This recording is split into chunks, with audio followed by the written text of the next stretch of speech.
Imos coa información deportiva. Máis de 150 coches participarán no Rally de Noia.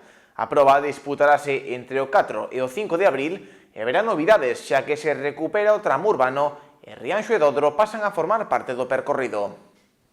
Unha vez máis, e xa van 39, vivirá esa emoción do Rally na Vila Noiesa coa disputa da súa proba coñecida como Berberecho de Noia. Tan só falta unha semana para que os 155 participantes acendan os seus motores para loitar pola vitoria. Competición que se desenvolverá no municipio e nos concellos lindeiros o 4 e 5 de abril e contará cunha novidade moi agardada. O tramo urbano será o viernes, día 4 de abril, terá a súa salida do primeiro participante ás 8 da tarde. Bueno, transcorrerá, como dixen, pola zona do hipermercado Eroski, pola zona de Barro e acabará aquí na urbanización de La Barta. Despois xa nos iremos aos tramos do sábado. Os tramos do sábado son os típicos, 4 tramos a doble pasada, 2 tramos pola mañán a doble pasada e 2 tramos pola tarde. Os 2 primeiros tramos da mañán será o primeiro que será Filgueira Motor, que transcurre polas carreteras do Ayuntamento de Noia, que é o mítico tramo do Tambre, e depois de aí irémonos ao Concello de Brión. E será un tramo que contará con cambios con respecto á anterior edición. Ademais, agárdase que acuda moito público. Será un reagrupamento a media mañán, alá en Brión, e volveremos para aquí para Noia, volveremos a pasar segunda pasada de Tambre, volveremos a Brión, e teremos un reagrupamento a mediodía aquí na zona de La Barta, aquí en Noia.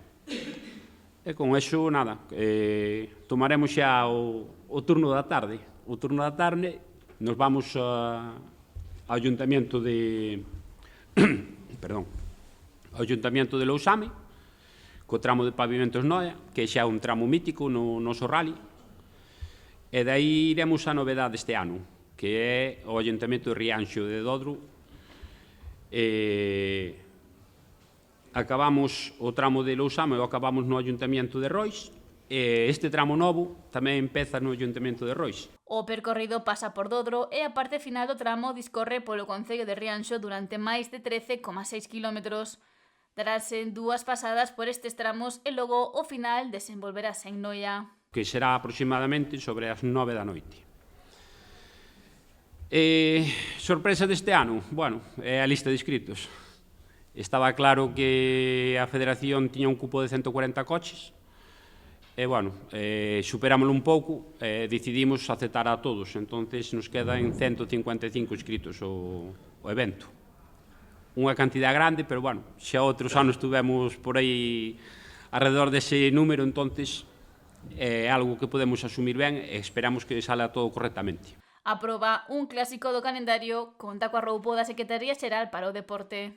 Bueno, e transmitir a satisfacción da Xunta de Galicia polo mantemento deste evento no calendario de rallies, pola importancia que ten, como ben el dixo, pois con nada máis e nada menos que 155 inscricións.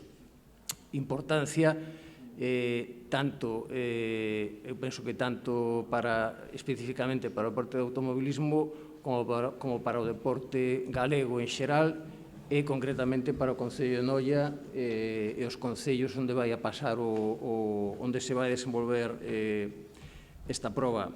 O Rally Berberecho de Noia é a terceira proba puntuable do Campeonato Autonómico de Rallys e tamén doutras competicións. O sexto Supercampeonato Pirelli Recalvi, a 16 Copa Top 10 Pirelli Driver Autia, a 16 Copa Pirelli AMF Motorsport e outros varios. O rexedor noiés Santiago Freire destacou a tradición que ten esta proba xa no calendario deportivo autonómico e o importante traballo da escudaría para desenvolvelo ano a ano. Desexar o maior dos éxitos nesta nova edición. Hai unha canción que di 20 años non es nada, imaginadevos casi 40, porque estamos rozando esa próxima 40 edición, E, como ben decía Pablo, eu creo que, Javier, eso é un feito especial, entón hai que seguir con ese compromiso, cando menos, polo menos, hasta cumplir esa nova década. Unha actividade que a ninguén se lle escapa, o retorno que supón para moitos establecementos de hostelería, para moitos establecementos da mecánica, de distintos ámbitos. Os representantes dos concellos que acollen esta proba destacaron a súa importancia e agradeceron o traballo da Escudaría Berberecho para contar un ano máis con este rally na comarca. Unha proba que trae moitísimo público, que ten moitísima afición, que notase que estes días vai estar, no fin de semana que ven, vai estar todo o pueblos daqui da contorna, todos cheos de xente. Ten moitísima aceptación, aínda que supón algúns inconvenientes para a veciñanza, pero bueno, como toda a actividade deportiva que transcorre por vías públicas, pois sabemos que supón unhas pequenas molestias, pero que esperemos que todo discurra con gran éxito. Estamos contentos de que o rally pase un ano máis polo noso concello. Dalle as gracias á Escudería Berberecho, ao seu presidente Javier e toda a súa directiva polos tramos feitos tanto a chegada como a saída da Chisca. Creo que esta proba, aparte de ser unha proba deportiva que está máis que consolidada e que sabemos o número de participantes que ten, que é un gran éxito, iso hai que recoñecer o traballo da Escudería Berberecho porque non é fácil. Bueno, eu, como xa dixen o ano pasado, foi unha aposta o primeiro ano e dixen que se isto salía ben, pois que repetiríamos. Non fixo falta insistir moito, debeu salir ben, debeu gustar o tramo de Brión, que aquí estamos outra vez. Eu, bueno, teño raíces en Noia, co cal, para min, o Rally de Noia, criei-me vendo durante moitos anos, é algo que me gustou moitísimo sempre, que admiro, e que, pois, para min é un orgullo, como alcalde do Concello de Brión, permitir que este rally se achegue ao noso Concello, poder disfrutar de todo o que facedes, do traballo que tendes detrás de todo isto, Javier, de verdad, pídoche unha cousa, non deixes de ser o presidente para o ano. O Rally Berberecho de Noia, que se desenvolverá os vindeiros 4 e 5 de abril, conta tamén coa colaboración da Deputación da Coruña.